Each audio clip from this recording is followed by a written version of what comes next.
How's it going, guys? It's your boy, Lieutenant Dan, here with another Unintentional Grounding live from Orlando, Florida. And I'm so glad to join you guys today on another journey through Falcons discussion and talk. It's been a hot minute. And I just want to let everybody know now, as we get closer and closer to the draft, that our scheduling is going to be a little bit different. We are now going to be showing all live film breakdowns of every game. I believe when the All 22 film comes out on Tuesdays or Wednesdays, we will be live on Twitch, not on YouTube. We will be live on Twitch to break that down for you. So we will be live looking at all the plays, putting all of those together. And then we will do a film breakdown that'll be about 5 minutes to 10 minutes long for those of you that just want to stick to YouTube and do what you're doing. So that is just kind of the way that we're going to be working things from now on. And I just wanted to kind of put that down for you guys so that you know. Real Grounders are going to be here on YouTube and on Twitch, and they're going to be supporting us on both sides. Those of you that are just here to have some fun and chill out and whatnot, stick with us just on YouTube. You'll get a few videos here. You'll get a few videos there, but they will be chopped up. They will not be the full segment of any video. They will not be the full breakdown of any video. They will just be, hey, I saw this interesting play. This is what is happening. Hey, this is a play that I like that I wanted to show you guys here or there. And there will be some that will not like those, and there will be some that'll be like, this is what I've been asking for this whole time. We're also going to be covering more of the NFC in general. So for those of you that have wondered what's going on with other teams or what could potentially be going on, that is up for you guys. Again, also next Thursday at 8 p.m. Eastern time, when the draft starts, the Atlanta Falcons with their pick at number 14, myself and Vach Lombardi will be live for you guys all 7 rounds of the draft. So Thursday, Friday, and Saturday, we will be live, as well as I believe that will be Friday morning, Saturday morning, and Sunday afternoon. We will be also live with individual guests who will be coming in and talking to us. So make sure you check out the Twitch channel in the description of the video. Make sure you check out the Discord and come chat with us today. And make sure that you're subscribed to the channel here on YouTube, Unintentional Grounding. Make sure that you hit that like button, hit the subscribe button, and hit that notification bell so that you're notified of all new content that comes out for the Atlanta Falcons and from this channel. We've got a schedule, and it was released yesterday, and I told you guys I'm trying to take a break because I'm burnt out. And that's just the side effects of grinding and trying to come up with new content and ideas for you guys. And I just finally burned myself out. There's no wick left on the candle, And so, just like with anybody with their regular jobs, I get burnt out too with my job. And so, just to let you guys know, I'm not going anywhere. I haven't disappeared. I'm sorry I'm slacking on my videos and whatnot, but just to be honest with you guys, I'm burnt out, and it's just tough for me to try to continue to go, and then at the end of it, just crash and burn every night and feel depressed and upset and angry that my content's not good enough for you guys. And I know it's great content, but I have my stresses and whatnot too. We had a schedule release yesterday for the Atlanta Falcons. It is their official schedule, and that official schedule has the Atlanta Falcons playing on, I believe, a 1 p.m. game against the Minnesota Vikings in week 1. And for those of you who want a little stat breakdown, I also have something pulled up for you guys from my messenger, the real Pat Man, pulling down some excellent new statistics. And it's really not new, but it's just statistics piled up. The total wins and losses against the Minnesota Vikings have been 8-7-1. So we're 8-7-1 against the Minnesota Vikings. I don't know how far back he went. But at home, we're 5-3 against them. And away, we are 3-4 with 1 tie. So if we kind of step back and we look at the Minnesota Vikings week 1, we're going to discuss every single game all the way to week 17. But if we look at the Minnesota Vikings and what they're going to be probably offering us, as far as a defense, as far as an offensive line, as far as a quarterback, as far as weapons that are going to be thrown at us.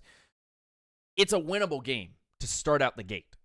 It really is a winnable game. And by the way, statistics show that we have the 5th or 6th hardest schedule in the NFL. I don't know how they put that together. But, that being said, right out the gate, Minnesota Vikings, definitely a contender this year in the NFC. I think them, the Bears, the Green Bay Packers are probably the biggest contenders in the North. The East right now is probably the Cowboys in some way, the Philadelphia Eagles in some way, and then I'd give, outside bubble type deal for the Redskins and for the Giants because they need to show me a little bit more. The South is probably Atlanta and New Orleans, and then I'd give a outside bubble to Carolina and Tampa because we don't know what those teams are really going to be. Truthfully don't know what those teams are going to be. And then out west, you can kind of look at the Rams are the big contender because they were there. I can't really say the Seahawks, but I like what the Seahawks are doing. The Niners are still in a build, and they have been in the build for like maybe 3 years now. And who's left out there in the West? The Cards are just, I can't with the Cards, man. I can't with the Cards. But let's go through the first 8 weeks, and let's talk a little bit about these games. Vikings to start off. And then we have a Week 2 Sunday Night Football game against the Philadelphia Eagles at home. So this will be our first home game. This will be the opportunity for us to go. We went out, we play the Vikings, win or lose, we come back home, and we play against the Philadelphia Eagles that we have a 9-7 record against, 5-3 at home and 4-4 away. And so it's more in favor to them when we go out to them, but a 5-3 record against the Eagles, staying at home, that gives us confidence to say that we can come away with a win there. Week 3 at the Colts, it's a tough and tall task to know that the Indianapolis Colts are building a great wall of China around Andrew Luck. And it really does give us, kind of a, is this a trap game kind of thing? Like, I'm not saying the Colts are going to beat us up with their defense because their defense is actually the biggest problem. But their offense is actually low-key good. And I could say that the Colts could hang with us if our defense is not up to snuff or up to par at this point.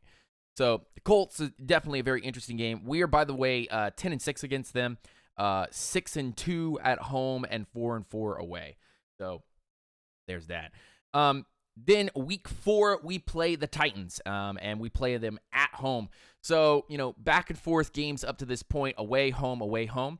So I give us a pass here on the Titans. I think I give us a pass on the Vikings, the Colts, and the Titans up to this point. But the Eagles, I can't give us a pass. Not yet. Every year, the Eagles is just a really tough game. You have to understand, from my point of view, that I come to this Eagles game with a lot of skepticism. I look at this Eagles game with a lot of skepticism because that's a team and a game that I feel we could come home and fall into a trap for. But again, we could exercise that demon because we are 5-3 against them at home. So I'll step back, I'll look at this and go, you know what? The Eagles, they are tough. But the Vikings, I can see us definitely winning, even though it's away. I can see us beating the Colts away, and I can see us beating the Titans at home. You know what I'm saying? So the Titans, to me, offensively, I'm not scared of the productivity that they're able to put out. It's their defense that actually can step up to the occasion. And so I'm going to sit back and I'm going to look at the Tennessee Titans, and I go, this team, I'm not scared of them. I'm not scared of the Tennessee Titans. Now, they could definitely make my opinion change by going into the draft and drafting well. But that, to me, I think, looking at the Tennessee Titans, not super scared of them. The trap game that comes up after this is the Houston Texans. We go to Houston. And this, by the way, is a 2-game road stretch.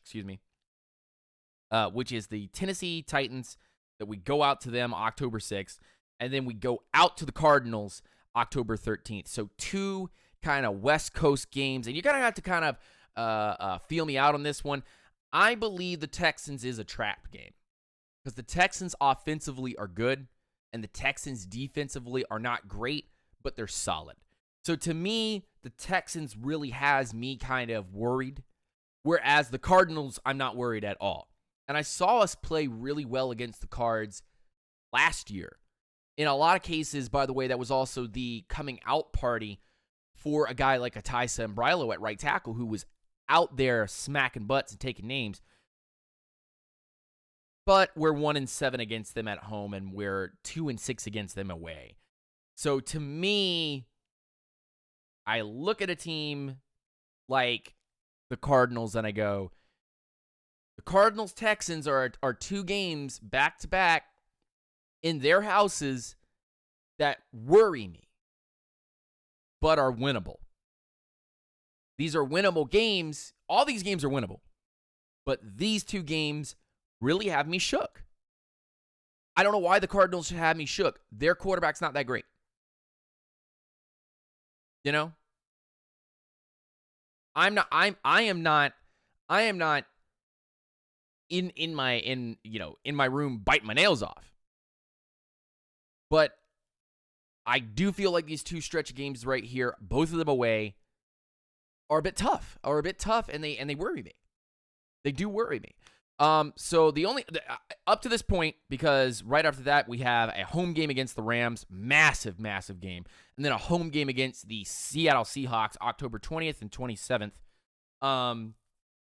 Which, by the way, I'm just gonna sit back and go, look, the Rams and Seahawks. This first 8 weeks is incredibly tough. Vikings away, but I really do love the opportunity to play them at a high level. The Eagles, a game at home, but it's the Eagles. The Colts, Great Wall of Andrew Luck. That away, and if it had been at home, that would have been something. Away, I think we can win. It just, damn. Titans at home. Still a tough team to play. I'm not worried about their offense. I'm worried about their defense and whether we can take it to them. Texans away. Cardinals away. They all look winnable until you actually start kind of putting a magnifying glass over it and go, I see some things I don't want to see. Rams at home. Seahawks at home. I mean, damn. But these are winnable. I have us beating the Vikings. I have us potentially losing to the Eagles. I have us beating the Colts. I have us beating the Titans. I have us losing to the Texans, which I think that game is weird. And then I might have us losing to the Cardinals and losing to the Rams, but potentially beating the Seahawks at home. I think going through 8 games, I have us like 5-3. I think our first 8 games, I have us going like 5-3. And 5-3 is a great spot to be in when you're sitting, 8 games through and your bye week comes week 9. That's incredible, by the way, that we got a bye week right smack dab in the middle of the season. And I know everybody in this chat has probably got to be like, woo, we dodged a bullet. Because if that had come any earlier, it probably wouldn't have helped us. And if it had come any later, if you look at the schedule, if you come any later, damn. Because here comes a 1, 2, 3, 4, 5 week division battle. How did the schedule makers make this? The schedule makers must have been like, low key want to make this really tough on the Atlanta Falcons. How can we do this? Let's have them play back to back to back to back to back division rivals. Let's play back to back to back to back to back division rival games. It starts with the Saints week 10, November 10th. Away. We leave to Carolina the following week, November 17th. We come home for the Tampa Bay Buccaneers. We stay home on Thanksgiving night to play against the New Orleans Saints. We stay home for the Carolina Panthers. That's insane. That stretch right there is insane. You just played the Saints and Panthers, and then you play them back-to-back the same way, Saints and Panthers, with the Bucs in between, sandwiched right in there, like salami. What in the world? It's like the schedule makers took the division, stacked them together like a deck of cards, shuffled them together like a deck of cards, and then handed us and said, there you go. What is that? What's that nonsense? So, week 10, Saints at Saints. Week 11 at Panthers. Week 12 at home against the Bucs. Week 13, Thanksgiving night, playing against the New Orleans Saints at home. And then at home for the Panthers, December 8th. Then it is a West Coast travel out to the 49ers, week 15. And at that point, it's the home stretch. You only got 2 weeks after the 49ers game. If we survive the gauntlet, that is the first 8 weeks, and we can come out somewhere 4-4, 5-3, and then go into this gauntlet that I'm not even going to say who wins and loses in this gauntlet, because this is incredibly ridiculous. Saints, Panthers, Bucs, Saints, Panthers. What is that? What is that? You couldn't sprinkle that through the year. You couldn't put that through. But then to fly out to the Niners after going through the gauntlet with your own division, which with a team that's still building could give us one of those easy wins that we're looking for on the schedule. Not to say any single game is easy, by the way. But if you're looking for a confident booster going down the stretch, the Niners look like that confident booster. And then at home versus the new-look Jags with Nick Foles as their quarterback. So that could actually be tough because their defense is actually solid. And then we go to the Tampa Bay Buccaneers to close out the season. And those new-look Bucs, again, like I said, I'm not going to talk about the division because the division could go any single way. Division games, you're just so familiar with your opponent that it takes a little extra to get it done. And us playing our division back to back to back to back to back and then ending the season with Tampa, that really does have me hurting. The back half of the season is like getting hit with L's, man. It's like getting hit with L's. Like L for you, L for you, L for you, L for you.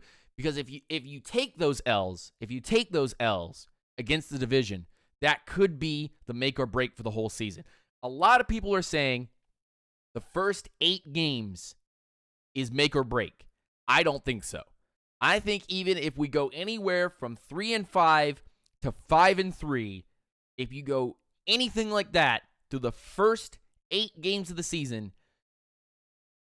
you can survive long enough to win this division because the division will completely depend on that 5-game stretch. If the Falcons can get some L's and toss them out to New Orleans, to Tampa, to Carolina twice, almost in a 3-week span, then they might be able to take control of that division. I'm not saying who's going to win or who's going to lose in that Saints, Panthers, Bucs, Saints, Panthers stretch, but I am going to say that might be the determining factor in how this division goes out, how this whole thing works out. And then Niners, Jags, and in the season, week 17 against the Buccaneers. I think we'll know what this team is all about. We will know what this team is all about by the time we get to the Rams game, October 20th, week 7. We will know who this team is. week 7 of the year, because the Vikings will immediately test us defensively. And that means not our defense, but their defense will test our offense to see whether or not we've changed. The Eagles will test us on our offensive side of the ball, because their offense is actually pretty good. If Carson Wentz is playing at a high level, then look for trouble. So our defense will need to step up to the occasion. And then the Colts could be a trap game. The Titans could be a trap game. The Texans could be a trap game. And the Cardinals could be a trap game. That's actually just a stretch of, I don't know who you are because you usually play really well against us. I don't know who you are because the same reason from before, and the same reason and the same reason. 4-game stretch where I'm just like, all 4 of these teams are weird. We play very odd against these teams. And then the cap off before our bye, playing against the Rams and the Seahawks, has me kind of like, man, justification in the the 5th hardest schedule in the NFL. I think they're right. And we were the 3rd place team last year. 3rd or 2nd place team last year. So basically, Perry Sims goes, so basically every game is a trap game. I'm not going to say every game is a trap game, but the only one that I'm confident that we can win is the 49ers game towards the end of the year. And my confidence level goes down as I talk about 2 games with the Bucs would be the next confident games, and then the game against the Titans is the next confident game, and then the Colts, and then the Cardinals, and then the Texans, and then the Vikings, and then it goes down from there. Eagles, Rams, Seahawks. Talk about the Saints, talk about the Panthers, Jags. It just kind of has me going like, okay. All right. I want to discuss for just a second. I want to keep you guys in here because I want to talk about a certain topic for just a second. People talking about Tyler Davison, former Saints defensive tackle, now an Atlanta Falcons defensive tackle. And I want to talk a little bit about the productivity that Tyler Davison had, and we're going to actually do a Twitch live stream this weekend on Tyler Davison. I promised you guys I'd be back in a week. Well, it's been about 4 or 5 days now, and I feel like we're coming up to that point.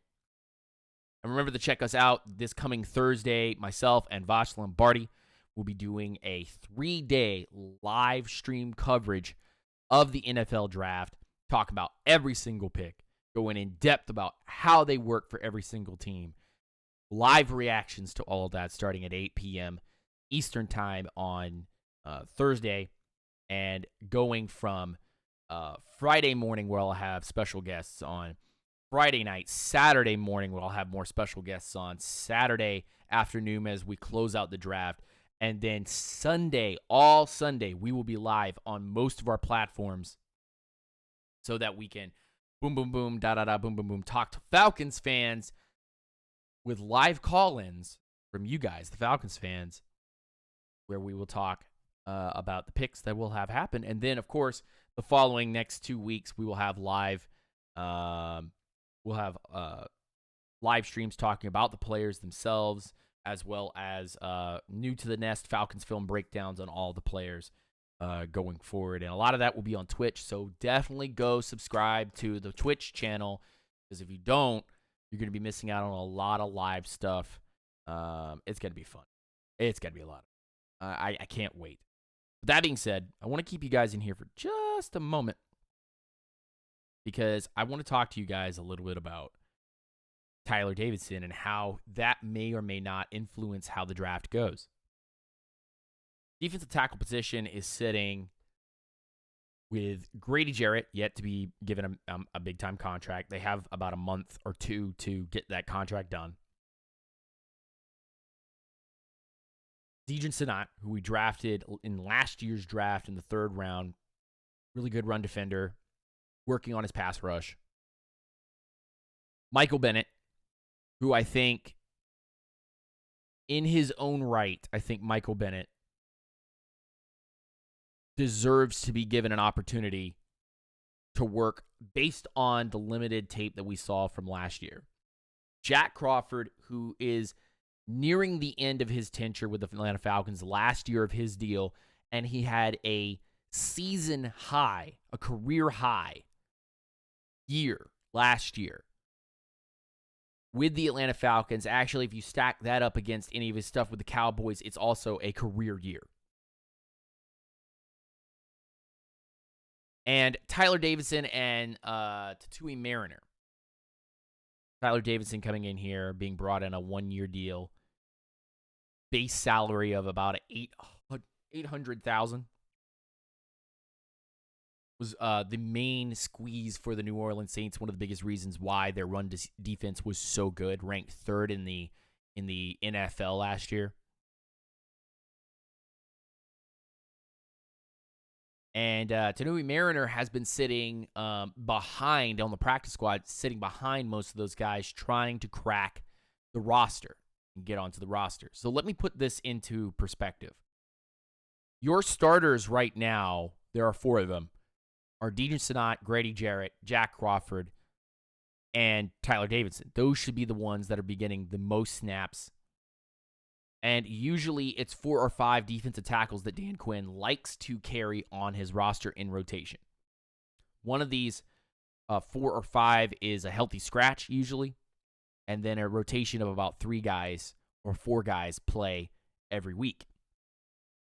And one of the things that while I was kind of, dissecting what the roster has right now is the thought process is that because Bennett and Mariner are not really, major additions to this roster, I think they're really in to be just camp bodies as a whole. By the way, very quickly, I want to say hi to all the people in the chat before we continue going. So, Demetrius Chapman, Cedric Britton, Keith, Perry Sims, Brian Long, Chris Roberts, James Claiborne, Snowcalf. Good to see you in the chat as well. The real Marcus Allen, good to see you in here. Empire One, Cookie by Nature, good to see you in here as well. 50 Millie, woo! Good to see you in the chat as well. Lenore Designs, Joe, good to see you in the chat as well. RB Blackshare, good to see you in here. Appreciate you being in the chat, my man. Rise up, stay grounded. Hope you're doing well. Dross in the building. Matt Tate, good to see you in the building. Fire Falcon. And if I've missed anybody, Andre, good to see you in the building as well. Young King, what's going on, my man? Rise up, stay grounded. Good to see everybody in the building, and thank you to PSN with a $5 super chat. Thank you so much, sir. I appreciate that $5 super chat in there. Rise up, stay grounded. Hope if you have any questions that you will throw down whatever you're asking. That being said, if we look at the defensive tackles as a whole right now, the 4 that are going to be getting the most snaps are Sanat, Grady, Crawford, and Davidson. And the 2 outliers, Bennett and Mariner, are going to be sitting kind of trying to crack this roster, You get what I'm saying? 50 Millie does say in the chat, are you going to be attending any games this year? I think I'm going to be attending either a game in the middle of the season or the Tampa game that's towards the very end of the season, last week of the season. Based on how our record and our performance goes, I think one of those about 4 or 5 games are going to be the ones that I'm going to be going to. So, for what it's worth, I think, Davidson and Sanat right now are your best run stuffers, and your best pass rushers are Grady and Crawford. But if I look at this roster as a whole, and I go, what could the Atlanta Falcons potentially draft, and who are the guys that they're trying to upgrade? Because I'm not trying to replace anybody in 2019. Replacing means that I'm trying to get rid of something now and put something in front of it. You know what I'm saying? To say that I want to replace something means that I'm trying to get rid of something now and add something new into the fold. But if I'm trying to upgrade something, that means that I'm putting something behind something and letting it grow, mature, and take over either next year or the year after. So this is where I'm going to get into this very interesting conversation, because I want you guys in the chat. I want everybody to be as active as they possibly can be in the chat on this particular discussion right now, which is at 14, should the Falcons look to replace Jack Crawford? And if they're going to replace Jack Crawford, who is a pass rush specialist, not very good against the run, and he's touted as someone who can play defensive end, defensive tackle, but usually only plays defensive tackle, especially in our nickel looks, as a 3-tech. But if there was somebody to replace Jack Crawford with, would you replace him with Zach Allen? Amanda in, good to see you in the chat. Rise up, stay grounded, girl. Hope you're doing well. Now, there's a lot of talk. There's a lot of people that say, no, Zach Allen's a second rounder. Zach Allen's gonna be there in the second round. Why would you take him at 14? And to that, I would say this. Did you guys hear the recent rumors? Did you guys hear the recent rumors that Zach Allen might go to the Chiefs in the first round? And did you guys hear the rumors that New England is very invested in Zach Allen?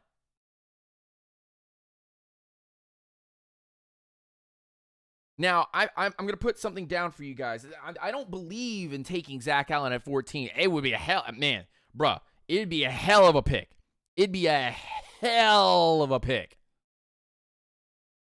It'd be a hell of a pick because of the IQ on Zach Allen, because of his pass rush ability, because of his edge setting ability, because he's great at snuffing screens out. And by the way, if you guys want to see a Zach Allen film breakdown, we'll do that on Twitch right after this. But I got to get to 30 likes on this video right now. If we get to 30 likes, I will do a Zach Allen film breakdown on Twitch today. But I'm going to put something in perspective for you guys. The guys that I see as people that could potentially replace Jack Crawford are Christian Wilkins, Zach Allen, and Rashawn Gary. Those are the guys that I think can replace Jack Crawford right now and immediately make an impact. But I'm not trying to replace anybody. I'm trying to put upgrades behind the guys we already have. Let those guys do what they're doing. And give snaps to guys like Wilkins, guys like Zach Allen, guys like Rashawn Gary. And here, let me put it this way. Even guys like Ed Oliver or guys like Cleveland Farrell, I'll put into that group as well. Because I believe in their talent level. To be upgrades, not replacements. So let's put something into perspective. Not a single drafted defensive lineman in this draft is going to take over snaps for the guys that you already have in place. We know that Davidson is most likely going to be getting starter snaps. That Sanat is going to be getting more pass rush snaps. That guys like Grady Jarrett and guys like Jack Crawford are going to command the pass rush snaps in the nickel. So where are the snaps for even, Christian Wilkins, Quinn Williams, Ed Oliver, Rashawn Gary, Dexter Lawrence, Zach Allen? Where are those snaps going to come from? We know that Vic and Tack and Claiborne and Crawford and Grady and Sanat and Davidson, those 7 guys are going to command a hell of a lot of snaps. So where are these starter snaps for any of these rookies going to come from? Which is very smart on Dan Quinn's part. Look at what he's done. Look at what Dan Quinn's done. Think about it for a second. Think about it. Don't reply. Just think about it for a second. Dan Quinn's put so much depth back there that even if they take any of these guys, Not a lot of these guys are going to get a lot of meaningful snaps anyway. And that means what? Class, what does that mean? Class, what does that mean? What does it mean if there is not enough snaps to go around for everybody? What does that mean? Well, class, here, let me put it on the big board for you. It means that whoever we pick up, whether they're a first-round talent, a second-round talent, a third-round talent, a seventh-round talent, an undrafted free agent rookie, they're going to develop. They're not going to get meaningful snaps. Oh, did I just burst everybody's bubble?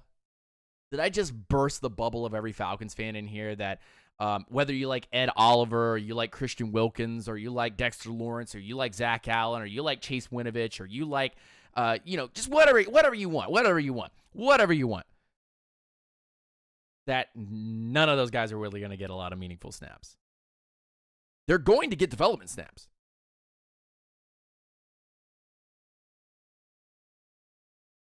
They're going to get development snaps, but they're not going to be forced into service. Which brings me back to 2018. Grounders, thinking emoji for just a second. Hit me up with those thinking emojis in the chat. Why did Isaiah Oliver and Deidre Senat, Boye Olakun, why did all of those guys barely play last year? When they were obvious upgrades or replacements for the positions that they were playing next to or with, or the guys that they could have taken the position over from. Guys like Duke Riley and Devondre Campbell, who I do think are great. They have potential to be great. Had a guy like Olakun who definitely was better. Isaiah Oliver was definitely better, in my opinion, as an upgrade over Robert Alford. But didn't play a lot of snaps. But only a few years before, a guy like Jalen Collins was thrusted into service with veteran guys that were behind him that could have taken over. Thinking emoji. Because if I actually go back and look, guys like Dion were pressed into service. Guys like Neal were pressed into service. Guys like Jalen Collins were pressed into service. Based on need, because we had an injury there. Guys like Grady Jarrett were pressed into service. Guys like Vic and Tack were pressed into service. Seems like a lot of Dan Quinn guys are pressed into service. But suddenly in 2018, it stopped. Why? At any point, Isaiah Oliver, Olakun, Senat, they could have come in, replaced guys like McLean, Alfred, Duke Riley, Devondre Campbell, because they're having an off year. Even in Devondre Campbell's case, and I really like Devondre Campbell. I think he's awesome. I think he has all the talent in the world. But Devondre Campbell is having an off year, and we were already a losing team. Why not get your rookies some meaningful snaps and let them develop?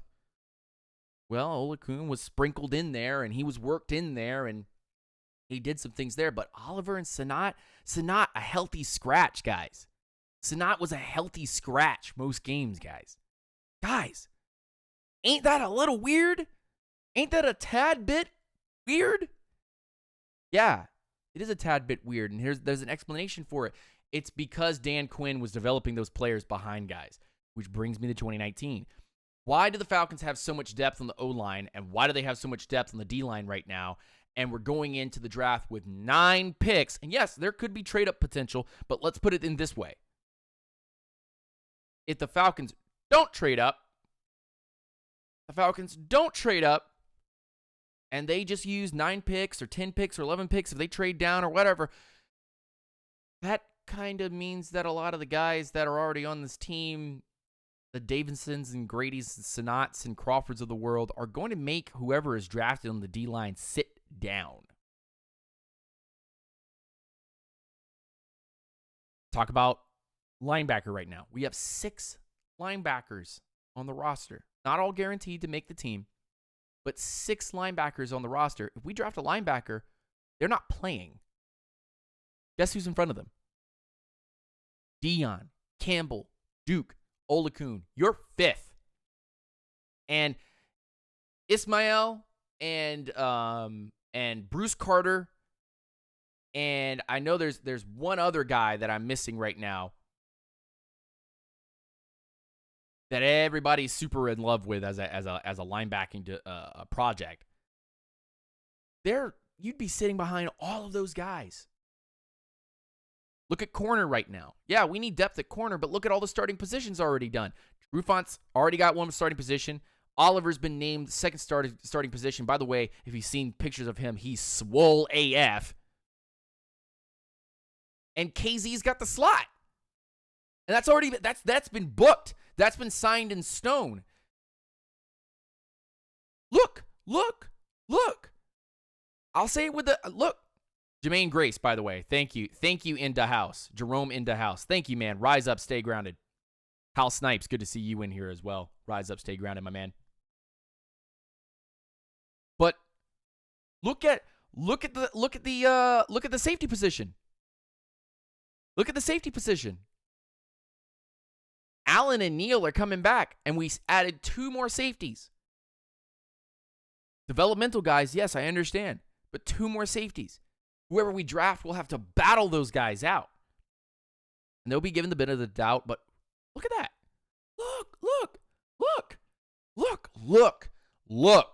Look at what's going on here.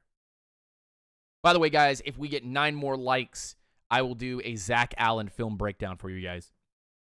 9 more likes. And we will do a Zach Allen Twitch film breakdown live for you guys today.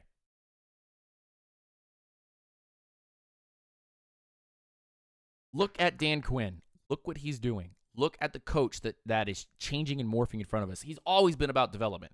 He's always been about putting guys in front of guys so that whoever he drafts develops. But because of injuries, but because of obvious upgrades, but because of the Mike Smith guys that were here, and we were just like, we got to get rid of these guys. They're not good enough. We have had a hell of a lot of guys out there. Now, I see a lot of people in the chat saying, hey, should we go O-line? Should we go O-line in the draft? What O-line? We have, if I've counted correctly, we have 3 right tackles. We have, is it 4 or 5 guards? No backup center, but one of those guards is actually on center. And I believe 2 left tackles at this point. Or well, some of those right tackles can actually flip over to left tackle. They've played both positions before in the NFL. So, in my mind, O-line doesn't make sense in the first round based on the confidence that they've given Sombrilo and the guys that they're putting behind Sombrilo and the guys they're putting behind Brown and behind Carpenter, guys behind Mack, and guys behind Jake. They put a lot of guys back there. They're not all quality. A lot of them are roster bubble, a lot of camp bodies. And of course, a first-round offensive tackle or guard or whatever, any of those guys could potentially put out. Oh, by the way, very quick news. This one was said by Von McClure. But the Atlanta Falcons apparently see Cody Ford as a guard. What? Say it ain't so. I'll try to find that tweet and dig it up for you. I hope they didn't delete it. But if they picture Cody Ford as a guard, what?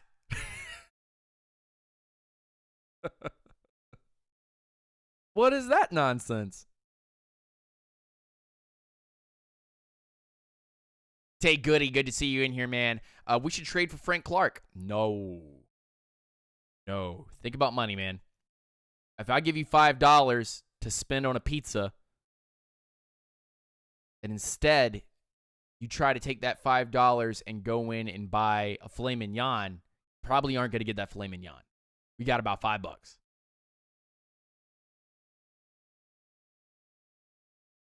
So the Falcons consider Cody Ford to be a guard. Huh. Interesting. Well, Cody did play some guard in his time in Oklahoma.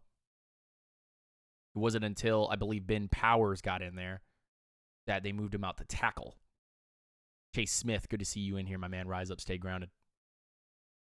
We are 7 likes away from a Zach Allen film breakdown. If you want to see a Zach Allen film breakdown live on Twitch, we will do that. We'll also do a Jerry Tillery film breakdown if we make it past 30 likes. That is up to you guys. Let me know in the chat. Hit that like button out there. Hit that subscribe button. Hit that notification bell to be notified of all new content that comes out here on YouTube. Make sure you go over to the Twitch channel and follow that after this video. But to me, no matter who you pick, offense or defense, the talent level right now, not the par, but the experience, the depth is there. Something that we haven't had, for quite some time. And that's not something that's debatable. That's not something that is debatable. We, as a franchise, have not had depth like this at all our positions. And in my mind, the confidence that we've had in such a long time to be able to be aggressive in the draft or just be passive in the draft and get whoever we want. We haven't had this type of confidence in so long. So, that being said, a couple interviews. I know that RB Blackshare was mentioning it, but I'll go ahead and mention it now. A couple interviews from Hooper and Campbell. Campbell said there is, well, I'll save his for last, but Hooper said the offense is churning much better. There's much better communication, which makes me excited. And then Devondre Campbell said that there's finally questions being asked in the locker room and in the meetings now for the Atlanta Falcons, which makes me absolutely irate. Were there no questions being asked when Marcud Manuel was here? Were there no questions being asked in the defensive locker room? In the defensive meetings? Were there no questions being asked last year? Brings up a lot of, gets me kind of, makes me kind of, has me thinking a certain way.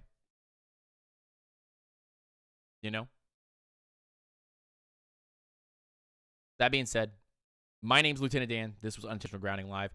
25 likes. We did not make it to our 30 likes count. Unless some people come in here and smash that like button real quick. We did not make it to our 30 likes count, so I'm feeling the Zach Allen film breakdown is probably not going to happen. But the Jerry Tillery video I am trying to work on for what it's worth. And that's just here or there. It's all right. I've been pestered by some grounders to make a Jerry Tillery video. And that is, that's it. It could be interesting. I would be interested in having Jerry Tillery with the Atlanta Falcons. I just don't know if we double up on defensive tackle now. 3 likes away from doing a Zach Allen film breakdown. If you guys want to hit that like button and finish this off. But that being said, I would like to say rise up and stay grounded. If we do make it to that 30 likes, then you guys will see me on Twitch in about 2 hours doing the Zach Allen film breakdown. And if we don't make it to the 30 likes, we'll just do Jerry Tillery on his own, go through his games on Twitch. But man, and Tay Goody says, I like Christian Wilkins or Dillard most polished and NFL ready. I think they are. I truly think they are. And that's Andre Dillard, let me put it this way. Andre Dillard, to me, feels like he's already hit his ceiling. That scares me, but, he is polished. He's ready to go. Christian Wilkins, and by the way, we just hit that 30 like total that I was asking for. We just went over 30 likes, so now we're doing both Zach Allen and Jerry Tillery. So thank you guys. I really appreciate you guys supporting the channel and getting us to that point. So at 1:30, we will be doing a live on Twitch. So stop by, follow the channel on Twitch, or just like it. And 1:30 Eastern time, we will be doing a Zach Allen film breakdown, live reactions of all his videos that are available, and breaking down all that tape for you. All right. And then we'll also do a Jerry Tillery video right after that. So, Twande Sports, I guess that's how you're spelling that. Thank you for the 30th like. I really appreciate that. Rise up, stay grounded. Hope you're doing well. So that was my thoughts on the schedule. That was my thoughts on some of the stuff that they've been talking about as workouts have gotten through, as we started to see people get swole. And the Falcons defensive talent and the offensive talent, when they went to the locker room and they worked out, people were leaking some pictures and videos of them working out. They're swole. They are like, we ain't talking Johnny Bravo. All right. We ain't talking Johnny Bravo. We're talking like He-Man. Like 1980s cartoon He-Man. 1970s cartoon He-Man. Where he's just got like an 8-pack on top of a 6-pack. I see these boys like Isaiah Oliver has no neck. Isaiah Oliver and Keanu Neal have like little to no neck. What are they doing out there, man? Like they're turning up and they're getting as swole as possible. I don't know what's up with them, man. Thank you to Isaiah PSN for the $5 donation in the super chat. I really appreciate that, man. Hit me up on Twitch, my dude, or hit me up on Apex Legends. By the way, if you guys follow me or friend me on PlayStation Network, the GoatBeard91, then we can be live on Twitch and play some games together. Can we do Rashad Hageman highlights? I might make that into a Patreon video. So if you go over to my Patreon, Unintentional Grounding on Patreon, and throw in $1 a month equals $12 an entire year. And if you do that for me, then you will be able to see a Rashad Hageman highlight video somewhere around June. That's where we're going to try to put that out. Rise up, stay grounded. See you guys at 1:30 on Twitch. Unintentional Grounding on Twitch. The description, our link is in the description of the video. We will be going over to Twitch to basically do a Zach Allen and Jerry Tillery film breakdowns. There'll be two separate ones, so we'll restart the stream when we go to do Jerry Tillery. For the next hour, will be doing some Twitch gaming, and then we'll switch it over. We'll switch it over and do some film breakdowns for you guys, because we got to that 30 like. We got over 30 likes. So thank you so much. Rise up, stay grounded. I hope you guys have a wonderful rest of your day. Peace and hair grease. Listen to nothing but the facts and the truth from your boy, Lieutenant Dan. Later, y'all.